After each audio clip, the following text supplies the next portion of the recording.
First,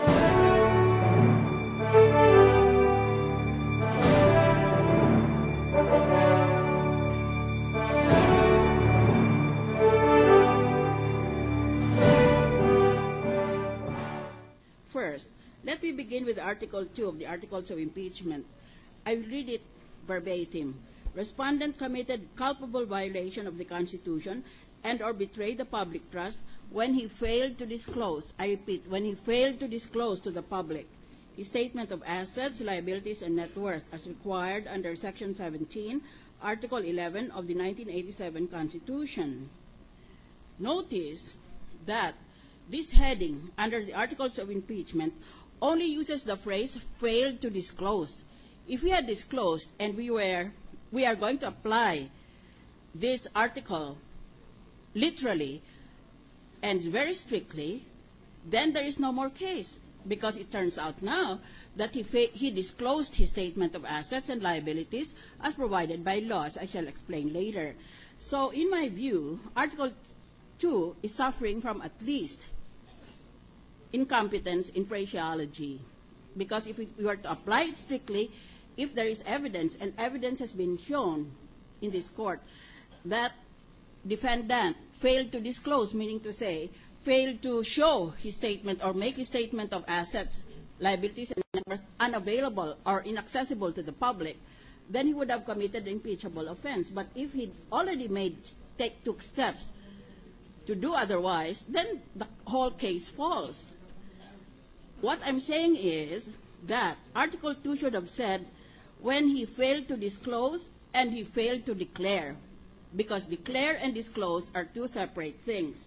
As we shall see when we look at the Constitution, Article 11, Section 17, a public officer or employee shall, upon assumption of office, and as often thereafter as may be required by law, submit a declaration under oath of his assets, liabilities, and net worth.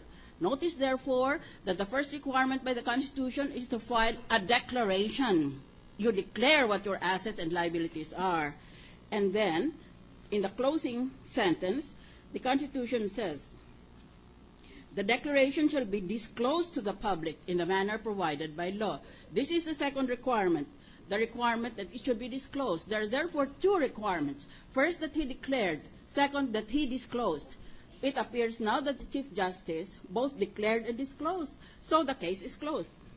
But in the spirit of liberality, we have taken note of the explanation of the prosecution of its Article 2 on the Articles of Impeachment. Thank you, Mr. President. Mr. President, just a very simple follow-up from follow-through on the challenge posted by Senator Judge Miriam Defensor Santiago, and actually also Senator Judge Arroyo. I would like to know from both the prosecution and the defense if they in fact agree with the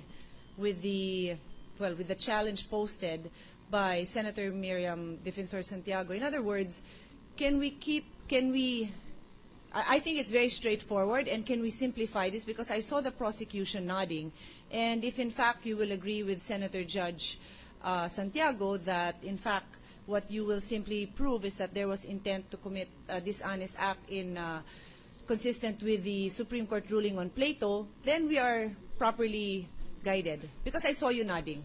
And while you are discussing among yourselves, I also posed the same question to the defense, that do you agree, are you prepared to make a statement that if in fact that you will prove that the defendant had disclosed all of his bank accounts in good faith, and if not, why not? Are you prepared to make a statement? Because that, to me, as a Senator Judge, simplifies the issue. And although Senator Judge Arroyo did not ask for an immediate answer to his question as to whether a corrective, a statement or disclosure that has a corrective remedy is impeachable, I would also like to know your statement on this, your reaction to this, if now or if not at a later date. I am Attorney Carlo V. Alcantara, of legal age, married, and presently the designated acting registrar of deeds of Quezon City Registry of Deeds, Your Honor. Okay.